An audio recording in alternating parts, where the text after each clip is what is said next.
Okay, let's try that again. Apparently I forgot to turn on the mic, so I was talking in silence for about 5-6 minutes there. So, take two, I'm going to take a mulligan. Let's try it again. Hi everybody, again. Welcome to another episode of Stock Talk. My name is Amin Reina, and I'm an investment coach here at Sage Investors.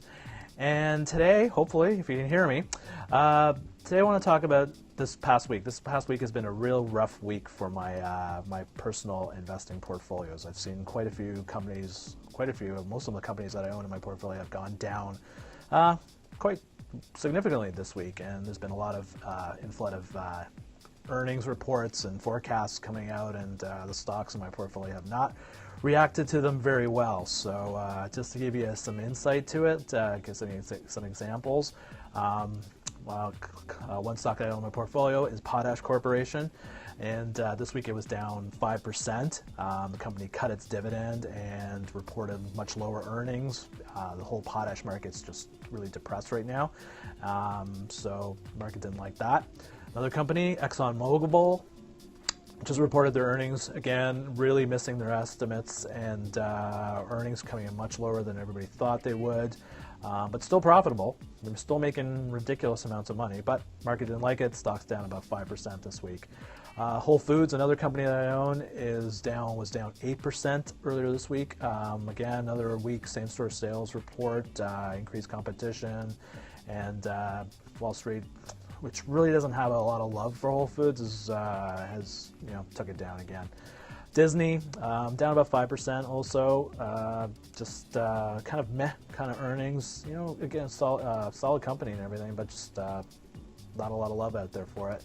Speaking of love, Southwest Airlines, which is ticker symbol LUV, which I just added to last week, is down primarily on weakness.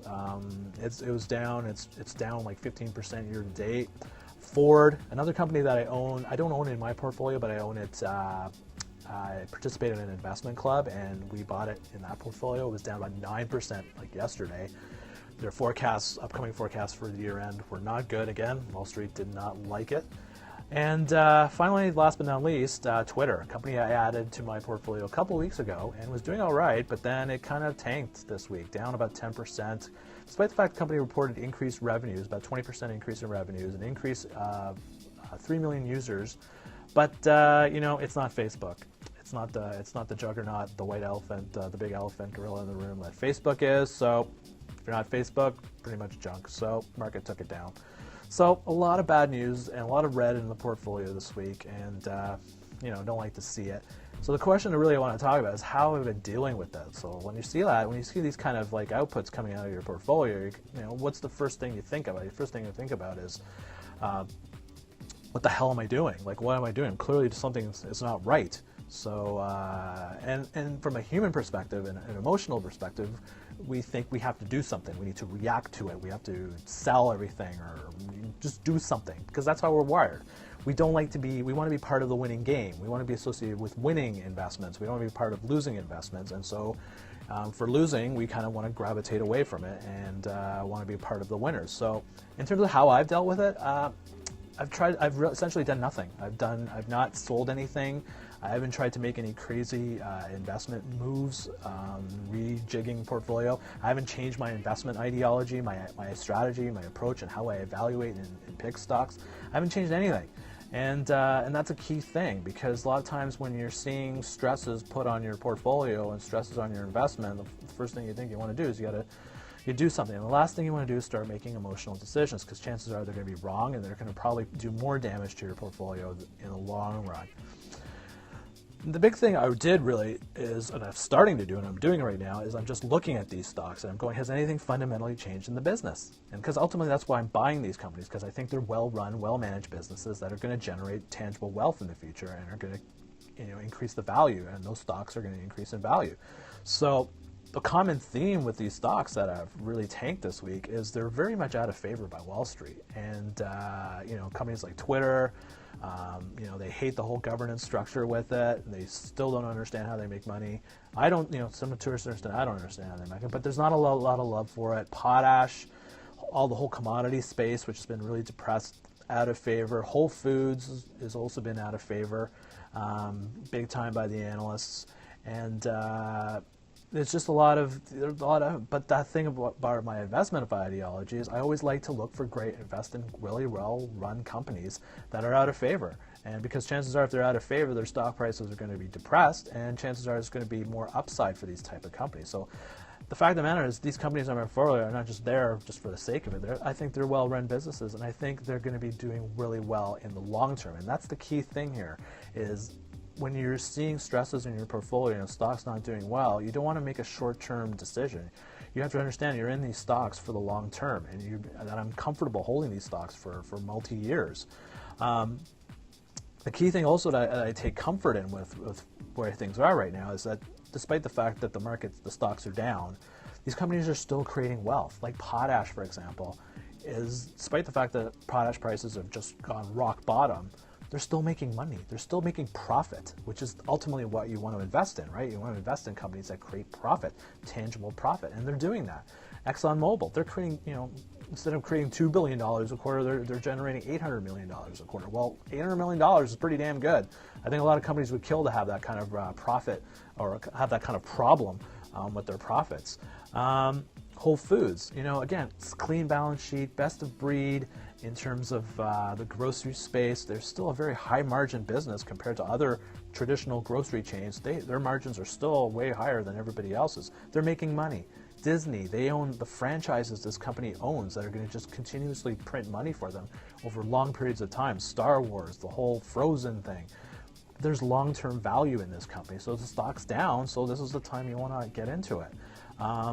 Southwest Airlines, which I just bought, again, is considered a best-of-breed airline company, one of the gold standards for airline companies, down 15% this year. I never thought I would ever see that stock down like the way it is. So I want to own quality, well-run businesses. Twitter's more of a speculative play. It's down, but the fact of the matter is it's actually creating wealth. I didn't really ever thought this company was actually creating wealth, that their returns on capital are around 20%. That's amazing. Cost of capital about 10%, so they're creating tangible wealth. And what's more interesting, though, is their strategy. That's the part really what you're investing in right now is the strategy. And the fact of the matter is they're going hardcore into live streaming. And they're signing so many deals with all the sports leagues to stream content on their site. So what's not reflected in, and we're probably going to see this down the road, maybe toward the end of the year, as more earnings are when we see their year-end earnings, is that a lot their revenue base or their umbrella of revenues is probably going to be a lot bigger, and if they're going to have these type of pipelines with all these significant other content creators. So that's the play you're really making. I'm making on Twitter. It's a very speculative play, and you know what? It may not pan out, but to me, it's an interesting little story to invest in and to follow. So that's so I take comfort in that. And the fact of the matter is, again, these are companies in down segments of their business cycles, but are still performing well. And ultimately, you want to be investing in companies that can perform well in a weak market, and ultimately invest in companies that can perform in a strong market. So at some point, these companies are going to ramp up. The tide's going to turn, demand's going to change. Potash prices, oil prices are all going to go up eventually, and they'll be right there to benefit from it. Key thing again, when your portfolios are not, having a week like mine have been, is to again get away from the short term and just think about the longer term, the bigger picture, and their commitment and understanding these companies' long-term strategies. At the flip side, there's nothing stopping these stocks from going down even further. As much as they've been down quite a bit this week, there's nothing stopping them from going down further.